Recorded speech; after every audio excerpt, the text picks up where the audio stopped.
في المرة الماضية قلنا أقسام الحديث باعتبار ماذا؟ طرقية. باعتبار طرقه، أليس كذلك؟ بلى. هنا أقسام الحديث باعتبار القبول والرد. هذا اعتبار مختلف. إذن لو قلت لك ما هي أقسام الحديث ستقولين لي أقسام الحديث بأي اعتبار؟ باعتبار طرقه متواتر وأحاد. أما باعتبار القبول والرد ينقسم إلى حديث مقبول ومردود. هذا أولا.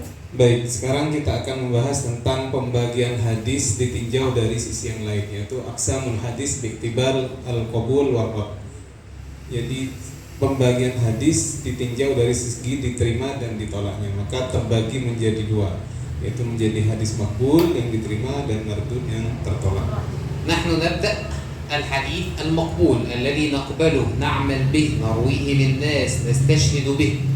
الحديث المقبول أقسام، هل أحد يعرفها؟ صحيح.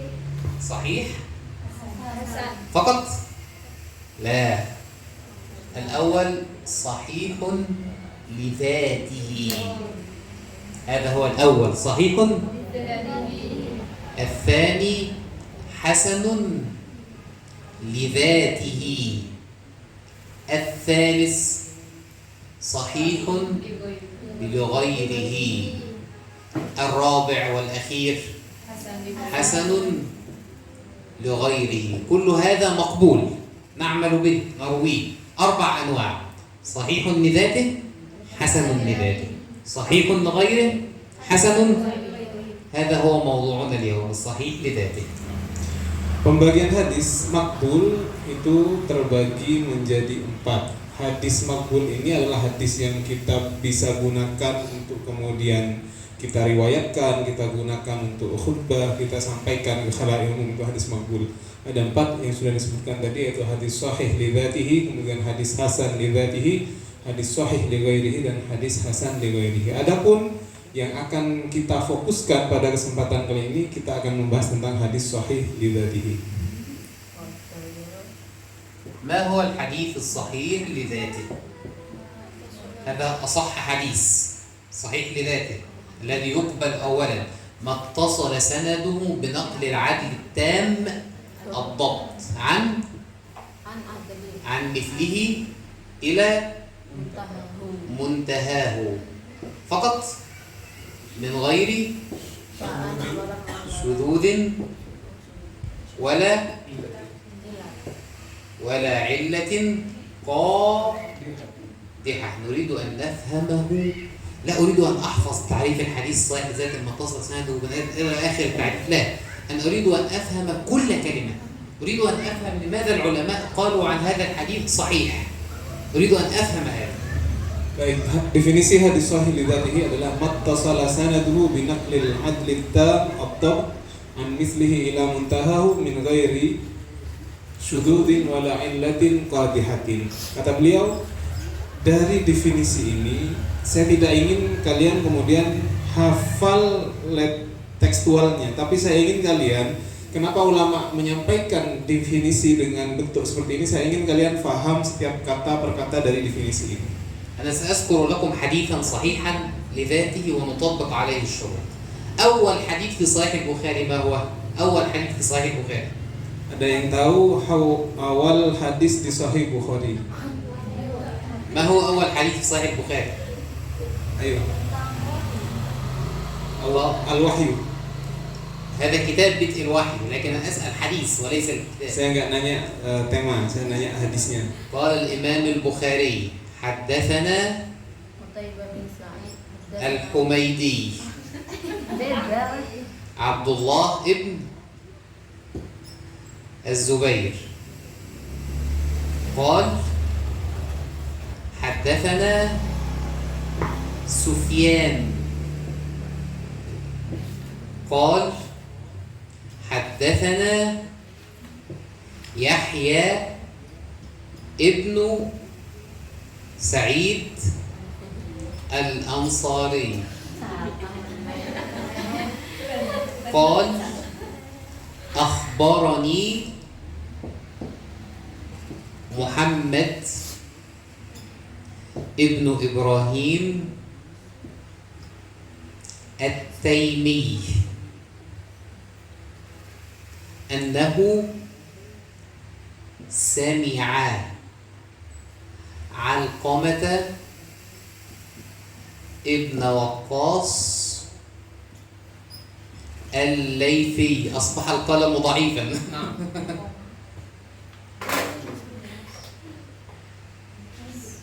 أصبح القلم ضعيفا، من يستطيع أن يعرف؟ علقمة بن وقاص أضعف منه. معك؟ جزاك الله خيرا. أنه سمع علقمة بن وقاص الليثي قال: سمعت عمر ابن الخطاب. وصلنا للصحابي رضي الله عنه يقول: سمعت رسول الله صلى الله عليه وسلم على المنبر يقول: إنما الأعمال بالنيات. تحفظون الحديث؟ لن أذكره خلاص. إنما الأعمال بالنيات إلى آخر الحديث. جيد؟ هذا هو سند حديث إنما الأعمال بالنيات. قال البخاري: حدثنا الحميدي عبد الله بن الزبير قال: حدثنا سفيان قال: حدثنا ابن سعيد الأنصاري قال: أخبرني. هناك فرق بين حدثني وأخبرني، ليس هذا وقته. أخبرني محمد بن إبراهيم التيمي أنه سمع علقمة بن وقاص الليثي قال: سمعت عمر بن الخطاب رضي الله عنه يقول: سمعت رسول الله على المنبر يقول: إنما الأعمال بالنيات إلى آخر الحديث، وإنما لكل امرئ ما نوى. طيب، نريد أن نعرف شروط الحديث الصحيح، وهل هي تنطبق على هذا الحديث؟ طبعا تنطبق، لأنه في صحيح البخاري. الحديث الصحيح له شروط. الشرط الأول اتصال. ما معنى اتصال السند؟ ما معنى؟ Apa maksudnya ittisalus sanad? يعني كل راوي من هؤلاء الرواة سمع الحديث من شيخه، هذا هو الاتصال. الحميدي الذي اسمه عبد الله بن الزبير سمعه من من؟ سفيان من؟ سفيان ابن عيينة، تعرفونه؟ لا مشكلة، لكن البخاري قال سفيان وفقط، لذلك قلت سفيان، لكن هو سفيان ابن عيينة، لأن هناك سفيان الثوري رجل آخر. Apa yang dimaksud dengan ittisalus sanad? Artinya setiap orang yang ada dalam mata rantai ini adalah mendapatkan dari orang sebelumnya. Yang saya sebutkan dari Al-Humaidi yang nama lengkapnya Abdullah bin Zubair ini mendapatkan hadis dari Sufyan. Kemudian tadi nanya, Sufyan siapa ini? Ini adalah Sufyan bin Uyainah.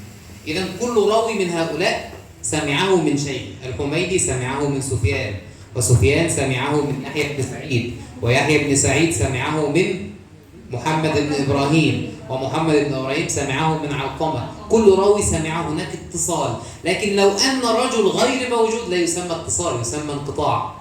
لو أن الحميدي رواه عن يحيى مباشرة وأسقط سفيان، إذن هنا ليس اتصال، هنا منقطع، ليس صحيحا.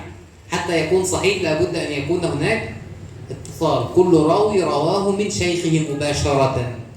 Yang dimaksud dengan ittisal itu adalah setiap rawi itu mendapatkan hadis dari gurunya terus menerus seperti itu. Tidak boleh misalkan ada rawi yang kemudian melompat tidak memasukkan gurunya tapi dapat dari atasnya. Harus ada ittisal dari setiap tabaqah itu.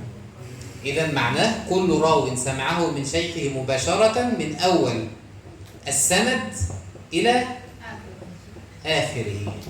هذا هو الشرط الأول، لأنه ليس شرطا. قد يكون كل الرواة ثقات، كلهم ثقات وعدول، ويكون الحديث ضعيفا. لماذا؟ لأنه قد يكون هناك انقطاع. Jadi yang dimaksud dengan ittisalus sanad itu adalah kullu rawin sami'ahu min syaikhihi. Setiap rawi mendengarkan hadis dari gurunya mubasyaratan secara langsung min awwalis sanadi ila akhiri, dari awal sanad sampai akhirnya. Ini kita belum berbicara tentang thiqah dan lain-lain. Ini baru tentang ittisalus sanad. إذا هذا أولا الحديث صحيح ما اتصل. سنادا. فهمنا اتصال السند؟ Kita tak فهمنا. هل هنا سؤال فيها؟ هل هناك فيها سؤال؟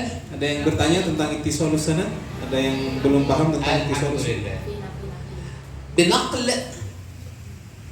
العدل لابد أن يكون الرواة عدول. الشرط الثاني عدالة. ما معنى عدالة الرواة؟ Apa makna adalatur ruwah? راوي عدل يعني اتصف بالصفات. الصفات المعروفة: مسلم بالغ عاقل. مسلم بالغ عاقل. هذا فقط؟ لا، خالي من الفسق ومن خوارم Al-muru'ah. المروءة. ما معنى هذا؟ Jadi adalatur ruwah ini di antara syarat-syaratnya adalah dia harus muslim, harus baligh, harus akil, berakal, kemudian tidak ada sifat kefasikan, khali minal fisq, kemudian dia mempunyai muru'ah yang jelek. لا أقصد هنا ذكر، ممكن مسلم أو مسلمة، بالغ بالغة، عاقل عاقلة، لأن هناك رواه نساء، راويات نساء، خلاص ليس فقط ذكر. Dan di sini bukan hanya kepada pihak orang rawi laki-laki ya, walaupun istilahnya muslim, ini juga mencakup muslimah, akilah dan lain-lain, karena selain laki-laki juga banyak rawi-rawi hadis itu yang perempuan. اتركوا الكتابة وسأترك لكم المجال الكتابة بعد قليل. Insyaallah tidak usah ditulis tidak usah ditulis dulu, nanti diberi kesempatan untuk menulis. Fokus dulu sama Syekh Ahmad. خالي من الفسق يعني غير مرتكب لكبيرة، لا يصلي ويروي حديث النبي وأخذ منه الحديث، لا، لأنه قد يكذب، هو يفعل الكبائر ومن الكبائر الكذب، قد يكذب على النبي. فكل هؤلاء الرواة لا يرتكبون الكبائر، خالي من الفسق، لا يرتكب الكبائر. لا أقول الصغائر، كلنا نفعل الصغائر، نحن بشر، لكن هؤلاء خالون من الفسق أي لا يفعلون الكبائر. Yang dimaksud dengan tidak melakukan kefasikan adalah tidak melakukan dosa-dosa besar.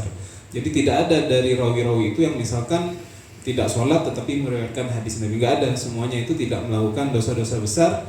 Tetapi ini khusus dosa besar. Kalau dosa kecil, siapa kemudian yang tidak melakukan dosa kecil? Jadi yang kefasikan ini hanya khusus kepada dosa-dosa besar saja. Jadi mereka tidak mengerjakan dosa-dosa besar.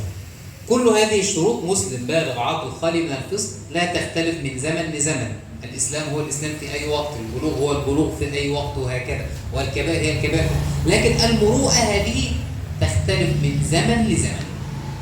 Kemudian untuk yang fasik ini sudah ada kriteria yang jelas. Untuk dosa besar, dosa kecil, semua orang sudah mempunyai kriteria yang jelas. Adapun khawarim al-muru'ah ini, muru'ah yang jelek ini berbeda dari satu masa ke masa yang lain, dari tempat satu ke tempat yang lain. المروءة هي عادات البلد أو عادات مثله في البلد. يعني مثلا كان قديما من العادات، عادات العلماء ألا يأكل في الشوارع، لا تأكل في الطعام في الشوارع. هل هذا الآن موجود؟ لا.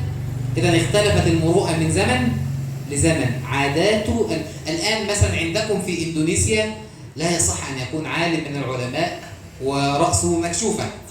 عندنا هذا في مصر ممكن. إذن هو يختلف من بلد لبلد ومن زمان لزمان. Contohnya adalah dulu ulama itu termasuk tidak hilang sifat muru'ahnya ketika dia makan di warung-warung di jalan-jalan. Itu menghilangkan muru'ah. Ulama kalau makan di warung di pinggir-pinggir jalan. Tapi ini dulu, sekarang mungkin sudah tidak seperti itu lagi. Contoh yang lain, untuk kasus di Indonesia, seorang ulama kemudian tidak pakai songkok atau peci, itu sudah dianggap hilang sifat muru'ahnya. Tetapi ini tidak terjadi di Mesir. Di Mesir walaupun tidak pakai kopiah itu tidak hilang sifat muru'ahnya walaupun dia seorang ulama. إذن المروءة عادات مثله في زمنه وبلده. عادات مثله يعني عادات العلماء في بلده وفي زمنه المكان والزمان. Jadi yang dimaksud dengan adat di sini adalah adat yang terjadi di tempatnya orang tersebut dan di zamannya. Jadi adat setempat terkait dengan tempat dan juga terkait dengan zaman masing-masing perawi tersebut. الشرط الثالث حتى يكون الحديث صحيحا ضبط الرواه ضبطا تاما. كلمة تام هذه في غاية الأهمية. التام الضبط، لأن هناك ضبط يكون أقل من ذلك ولا يسمى صحيحا لذاته، لا أريد أن أتطرق إليه، لكن حتى يسمى صحيح لذاته لابد أن يكون الضبط ضبطا. ما معنى الضبط؟ Jadi yang ketiga harus dia hafalannya hafalan yang tam. Jadi harus kita memfokuskan kepada kata-kata tam di sini, kata-kata sempurna. Hafalannya harus hafalan yang sempurna. الضبط نوعان، ضبط صدر وضبط كتاب. ما معنى ضبط صدر؟ الصدر حفظ، يعني إذا حدث من صدره يعني من حفظه يكون حافظا حفظا تاما يكاد يكون لا يخطئ في الحفظ. إذا لا أقول فقط أن يكون إنسان متدين مسلم بالغ عاقل وهكذا وخالي من الفسق لا يفعل الكبائر وأقول هذا يصلح أن يكون راويا، لا، ليست بالدين فقط، ولكن إذا كان يحدث من حفظه يكون حفظه جيدا. هذا ضبط صدر، هذا الضبط الأول. Dhabt sadr atau hafalan yang pertama ada dua ya. Dhabit itu dua. Yang pertama adalah dhabt sadr, yaitu hafalan, orang kuat hafalannya. Jadi seorang rawi bukan hanya dituntut seorang akil muslim balik itu saja, tapi dia harus kemudian mempunyai hafalan yang kemudian kita bilang tam, sempurna. Ketika dia menghafalkan hadis, dia bisa mengeluarkannya dengan sempurna tanpa ada kesalahan. والضبط الثاني ضبط كتاب، محافظ على كتابه إذا حدث من كتابه، لأنه من الممكن أن يحدث من الكتاب، هذا لا يشترط فيه الحفظ الجيد، ولكن أن يكون محافظا على الكتاب، لأن بعض الرواة فقدوا كتبهم وحرقت بيوتهم، هناك قصص لهذا. فهذا الرجل كان ثقة قبل ذلك، لكن لما حرق بيته، لما حرقت كتبه لم يعد ثقة. لماذا؟ لأنه لم يعد ضابطا لكتابه. Yang kedua, dhabit kitab. Dhabit kitab ini ada orang yang kemudian hafalannya tidak begitu kuat, tetapi dia bisa meriwayatkan hadis itu melalui kitab yang dia punya. Karena ada kisah di mana seorang rawi ketika kitabnya masih ada, dia dinilai thiqah oleh ulama. Tetapi ketika terjadi kebakaran di rumahnya, akhirnya kemudian kitabnya terbakar sehingga kemudian dia tidak dinilai thiqah lagi oleh ulama karena kitab yang dia gunakan untuk menerangkan hadis-hadis itu sudah terbakar. إلى الآن تفهمون؟ سهل. Sampai di sini paham? عن مثله إلى منتهاه، يعني من بداية السند إلى منتهاه كلهم عدول ضابطون ضبطا تاما، بنقل العدل التام بالضبط عن العدل التام بالضبط عن العدل التام بالضبط، وهكذا. هذا عدل تام ضبط، وهذا عدل تام ضبط، وهذا عدل تام ضبط، وهذا عدل تام ضبط. هذا معنى عن مثله، كل واحد يروي عن مثله يعني عدل تام ضبط إلى نهاية الحديث. هذا معنى عن مثله إلى منتهى. Kemudian makna an mislihi ila muntahahu adalah semua persyaratan yang tadi kita sebutkan, yaitu adil dhabt itu, tamud dhabt, adil tam dhabt itu semuanya terjadi atau berlaku kepada setiap rawi yang ada dalam mata rantai sanad tersebut. Jadi bukan hanya satu orang atau dua orang, tapi semuanya harus adil, semuanya harus hafalannya bagus. الشرط الرابع عدم الشذوذ. تعرفون الشذوذ؟ وسيأتي، سنذكره الآن باختصار، لكن سيأتي في أنواع الحديث الضعيف. من غير شذوذ. ما معنى الشذوذ؟ هو مخالفة المقبول لمن هو أولى منه. هذا التعريف دقيق، لأننا إذا فتحنا أغلب كتب المصطلح المبسطة نجد مكتوب فيها مخالفة الثقة لمن هو أوثق منه. هذا التعريف صحيح، مخالفة الثقة لمن هو أوثق منه، لكن التعريف الأفضل والأولى أن يقال هكذا: مخالفة المقبول لمن هو أولى منه. لماذا هذا التعريف هو الأفضل؟ لن نذكر ذلك الآن، سيأتي معنا شيئا فشيئا. Adamus syudzud. Jadi definisi yang menurut saya ini yang paling tepat adalah mukhalafatul maqbul liman huwa aula minhu. Mukhalafatul maqbul liman huwa aula minhu. Ini adalah sebuah definisi yang tepat menurut saya. Karena ketika kita membaca kitab-kitab mustalah hadis, itu banyak sekali definisi tentang syudzud ini. Ada yang mengatakan mukhalafatul thiqah dan kata-kata lain. Tapi saya lebih kemudian menganggap definisi ini yang paling tepat, yaitu mukhalafatul maqbul, membedainya orang yang maqbul liman huwa aula minhu, bagi orang yang lebih utama darinya. ما معنى ذلك؟ فرضنا أن كل الموجودين هنا ثقات حديثهم مقبول وصحيح، كلنا ثقات وكلنا حديثنا مقبول وصحيح. جيد؟ جيد. كلكم رويتم الحديث بلفظ صحيح وأنا ثقة مثلكم، كلنا ثقات، رويته بلفظ ولكن مخالف، إذا لفظي أنا شاذ. شاذ لماذا؟ لأني مقبول، حديثي مقبول، لكن خالفت من هو أولى مني، لأنكم الآن عددكم أكثر مني.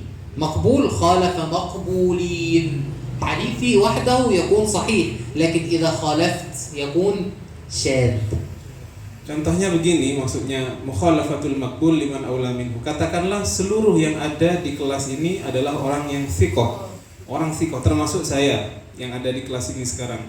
Kalian meriwayatkan hadis yang kemudian satu macam, artinya dengan redaksi yang sama. Tetapi saya sendiri, kata beliau, meriwayatkan hadis yang berbeda dengan yang kalian riwayatkan. Jadi di sini saya orangnya makbul, orang yang diterima, saya thiqah, tapi saya menyalahi orang thiqah yang sangat banyak. Itu maksudnya mukhalafatul makbul liman huwa aula minhu. عددا هذا أولا، رجل خالف عدد أكثر منه، خلاص هذا عددا خالفهم عدد، أو قوة. أنا ثقة والدكتور أحمد فجر ثقة، لكن الرواه يقولون أحمد هذا ثقة، لكن أحمد هذا أوثق الناس مثلا.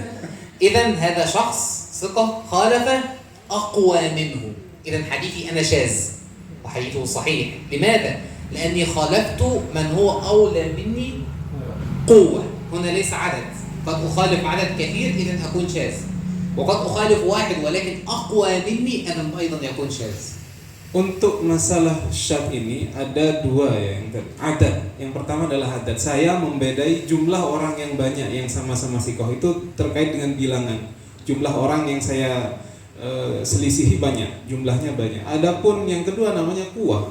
Katakanlah saya thiqah, kata Syekh Ahmad tadi, tetapi ada orang yang awthaq, yang lebih thiqah dari saya, maka ketika saya menyalahi orang yang lebih thiqah dari saya, hadis saya menjadi syadz. Itu yang quwah. Jadi syudzud itu ada dua, yaitu al-adad, saya menyalahi jumlah bilangan orang yang banyak yang sama-sama thiqah, atau saya menyalahi hadis saya membedai daripada orang yang lebih thiqah dari saya.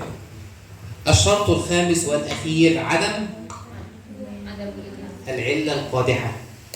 العلة هي سبب خفي، يعني لا يعرفه أي أحد، علماء قليلون جدا الذين يعرفون العلل. سبب خفي غامض يقدح في صحة الحديث مع أن الظاهر عدم وجود هذه العلة. السلام، الظاهر كل الرواة ثقات، الظاهر كل الرواة ضابطين وعدول، الظاهر أن السند متصل، لكن هناك سبب غامض لا يعرفه إلا علماء الحديث الكبار. العلة لن أشرحها الآن إلا إذا أتى وقتها في أنواع الضعف. Kemudian yang kelima adalah adamul illah, dan illah ini definisinya adalah sababun khafiyun, sebuah sebab yang samar, ghamid, yang sangat samar, yaqdah, yang kemudian merusak fi sihhatil hadis, terhadap kesahihan sebuah hadis, ma'anna zahir, kan walaupun tampak zahirnya as-salamah minhu adalah tidak adanya illat. Jadi yang mengetahui illat ini jumlahnya sedikit sekali dari kalangan ulama, tidak saya jelaskan sekarang. Kita akan berbicara tentang illah ini di tempatnya, yaitu ketika kita membahas tentang hadis dhaif. المعلوم من الضعيف، نعم. ولكن سيأتي الوقت. Nah, خلاص نترك المجال للكتابة وسنكمل بعد. silakan kalau ada yang mau menulis. ما معنى سلكان؟ Silakan, ini tafadhol. Nah, سلكان. silakan. Santai.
أخذ صورة وسأرسل إليه.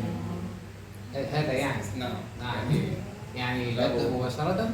lah bahasa yani. Saya sudah foto, nanti saya kirim ke, iya, jadi bisa di. نمسح. Nah, silakan ada yang mau bantu menghapus.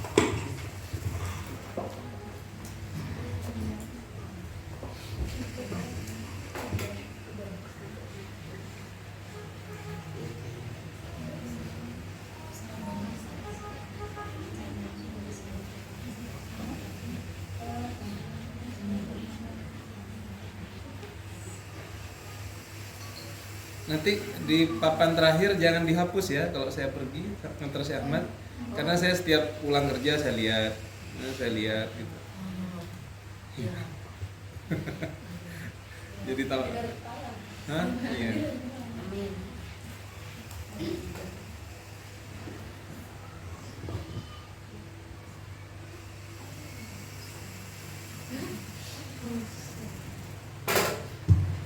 مضان الحديث الصحيح لذاته. ما معنى مضان؟ Mahal. محل الوجود، مكان الوجود. أين أجد الحديث الصحيح هذا؟ هل أذهب إلى المحل وأشتري؟ أين أجده؟ مكان وجوده. Madhan al-hadis as-sahih. Makna madhan ini mahal, ya, tempat di mana kita mendapati hadis yang sahih lidzatihi. أول شيء أين أجده؟ Di mana? Di toko kata beliau. Di mana dapat hadis sahih lidzatihi? صحيح البخاري، هذا أولا. أين أجده؟ مكان وجوده في صحيح Bukhari. Yang pertama كل ما فيه صحيح. di suatu kitab Sahih Bukhari. صحيح البخاري به كم حديث؟ Berapa jumlah hadis di Sahih Bukhari? بالمكرر لا تنظري. بالمكرر حوالي 7200. حوالي 7200. هذا بالمكرر. بدون التكرار 4000. Jadi dengan hadis yang terulang-ulang itu 7.200-an hadis. Tetapi dengan tanpa hadis yang diulang itu jumlahnya 4.000 hadis. ثم بعد ذلك صحيح الإمام مسلم كم عدد أحاديثه؟ Berapa jumlah hadis di Sahih Muslim? 12,000 حديث بالمكرر. بدون المكرر أيضا 4000. 12.000 hadis dengan hadis yang diulang-ulang. Kalau dengan tanpa pengulangan jumlahnya sama dengan Sahih Bukhari, yaitu 4.000 hadis. إذا كان هناك حديث في صحيح البخاري أو صحيح مسلم لا نبحث في سنده، وأنا مغمض العينين هو صحيح ومقبول صحيح لذاته أيضا. Jadi kalau Anda mendapati hadis dalam Sahih Bukhari atau Sahih Muslim, Anda tutup mata saja tanpa Anda mengecek itu sahih atau tidak, itu pasti sahih. أنا أتحدث عن أماكن وجود الحديث الصحيح. هناك أناس قالوا سنكتب كتابا فقط في الحديث الصحيح، لأن هناك كتب فيها صحيح وحسن وضعيف، لكن هذه الكتب أصحابها قالوا سنكتب فقط الحديث الصحيح. Kenapa kemudian Sahih Bukhari dan Sahih Muslim ini menjadi tempat di mana adanya hadis sahih lidzatihi?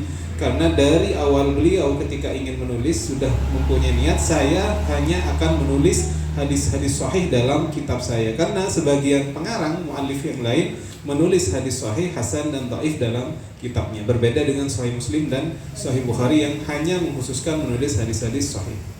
وصحيح البخاري أول كتاب ألف في الصحيح فقط، لأن هناك كتاب ألف قبله موطأ الإمام مالك، لكن موطأ الإمام مالك ليس في الصحيح فقط، لكن أول كتاب مجرد في الصحيح أي في الصحيح فقط البخاري، لكن ليس أول كتاب سنة. هناك كتب سنة قبل البخاري، لكن عندما أقول ما هو أول كتاب في الصحيح؟ صحيح البخاري. Jadi Sahih Bukhari ini adalah kitab sahih pertama atau kitab hadis pertama yang hanya menulis hadis-hadis sahih dari baginda Nabi Muhammad SAW. Saya tidak mengatakan Sahih Bukhari adalah kitab hadis yang pertama, karena ada kitab hadis sebelum Sahih Bukhari, yaitu kitab Muwatta Imam Malik. Tetapi kitab Muwatta'nya Imam Malik ini masih bercampur dengan hadis yang tidak sahih, sehingga hadis sahih, kitab Sahih Bukhari menjadi kitab hadis sahih yang pertama. ثم الكتاب الثالث الذي قال سأكلف الأحاديث الصحيحة فقط سأصنف فيها صحيح ابن خزيمة. صحيح ابن خزيمة هذا هو الثالث. Yang kedua adalah kitab Sahih Ibnu Khuzaimah, karena beliau juga ketika menulis kitab ini juga hanya ingin menulis hadis-hadis sahih dari Rasulullah SAW. ثم الذي الرابع هكذا الترتيب مهم، الترتيب هذا مهم. المستدرك للإمام Al-Hakim. الحاكم، لكن لنا وقفة.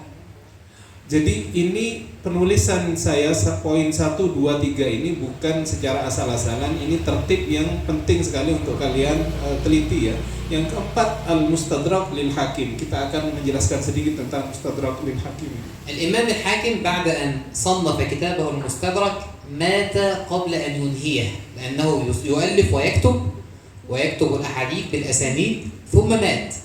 لو لم يكن مات كان قد حذف منه أشياء أخرى، ولذلك عندما نقرأ حديث في المستدرك الحاكم لابد أن ننظر لحكم الإمام الذهبي عليه.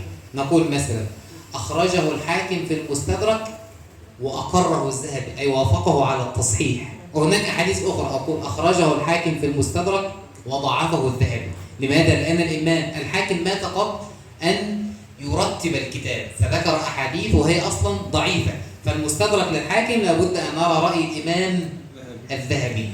هنا لا أرى رأي أحد، لكن عند الإمام الحاكم في المستدرك أنظر رأي الإمام الذهبي.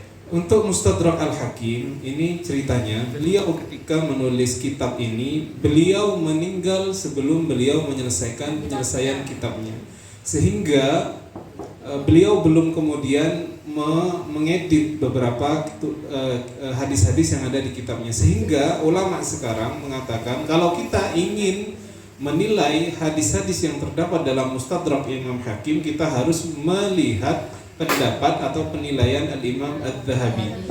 Andaikan Imam Adz-Dzahabi mensahihkan hal tersebut, maka kita menilainya juga sahih. Tetapi kalau Al-Imam Adz-Dzahabi mendhaifkannya, kita juga menganggapnya sebagai dhaif. Karena kenapa? Karena sudah disebut tadi bahwasanya Al-Imam Al-Hakim belum sempat kemudian menyempurnakan kitabnya, beliau meninggal terlebih dahulu. هذه نقطة مهمة جدا. أنا أقول الإمام الحاكم قال لن أكتب إلا الأحاديث صحيحة، لكنه مات قبل أن يكمل ذلك، فلا بد من مراجعة موقف الإمام الذهبي. ثم صحيح ابن حبان مشهور اسمه التقاسيم والأنواع، لكن مشهور بين الناس صحيح في حبان. الإمام ابن حبان كان متساهلا في توثيق رجال. ما معنى متساهل؟ يعني قد يكون الراوي ليس ثقة، لكن الإمام ابن حبان يقول هو ثقة، فكان مصنفا بالتساهل. هو قال أنا سأصنف فقط صحيح، ولكنه كان متساهل. قبل أن آخذ الحديث لابد أن أرى رأي العلماء أيضا عند صحيح ابن حبان.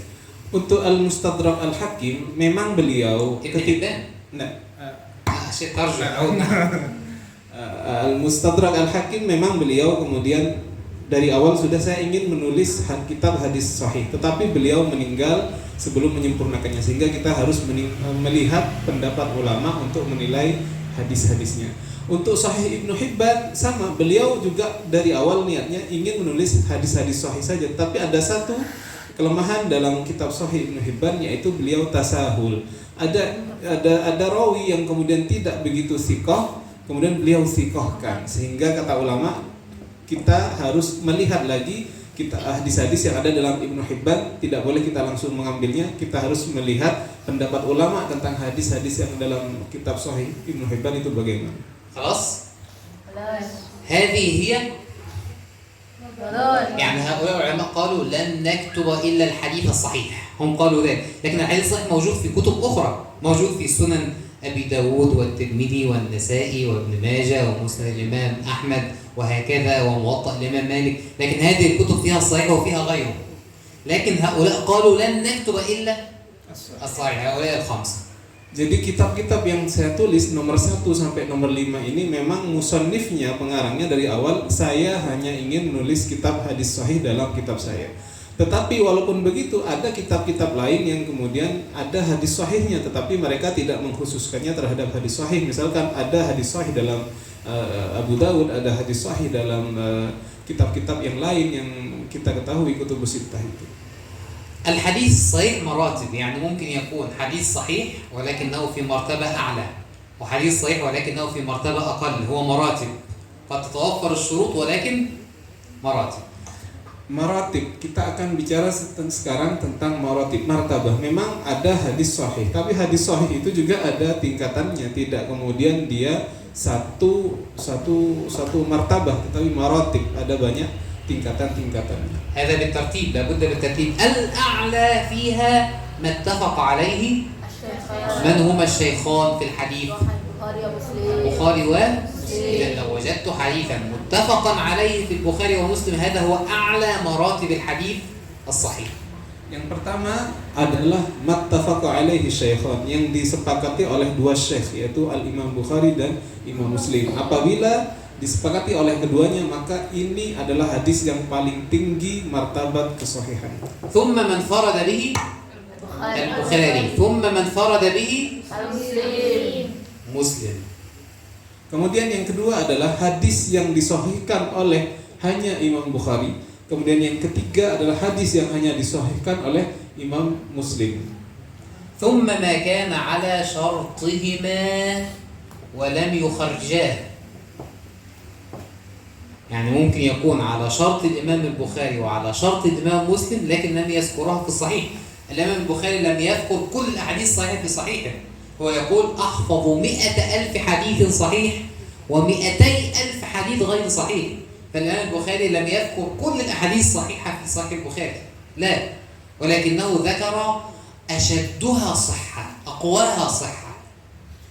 Yang keempat adalah maka ala syartaihima walam yukhrijah, adalah yang kemudian menurut syarat Imam Bukhari dan Muslim tetapi beliau tidak memasukkan dalam hadis-hadisnya. Untuk diketahui, Al-Imam Bukhari itu hafal 100.000 hadis sahih, hafal 200.000 hadis tidak sahih. Tapi hadis-hadis ini tidak semua dimasukkan dalam kitab sahih beliau.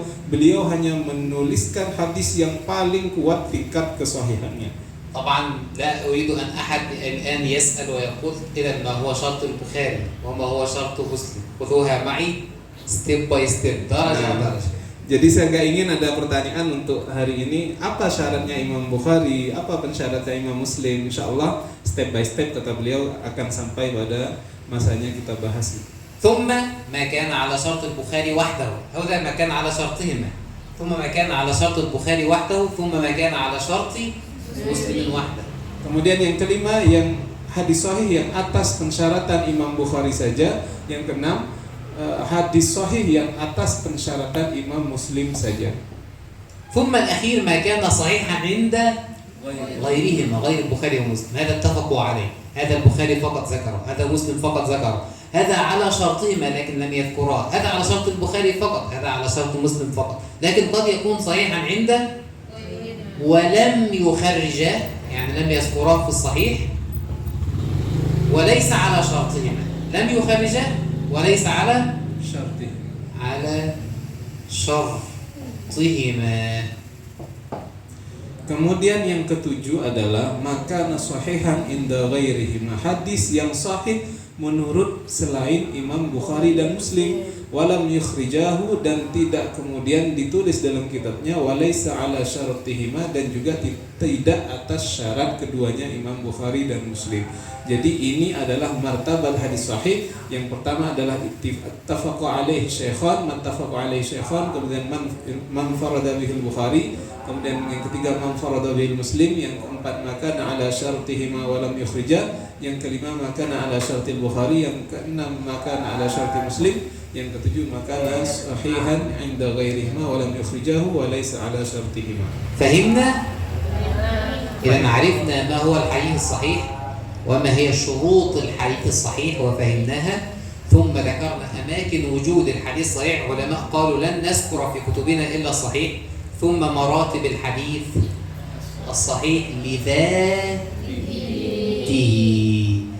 بارك الله فيكم. أريد المرة القادمة أن أسأل عن هذا والجميع يجيب باللغة إن شاء الله. سبحانك اللهم وبحمدك. أشهد أن لا إله إلا أنت أستغفرك وأتوب إليك.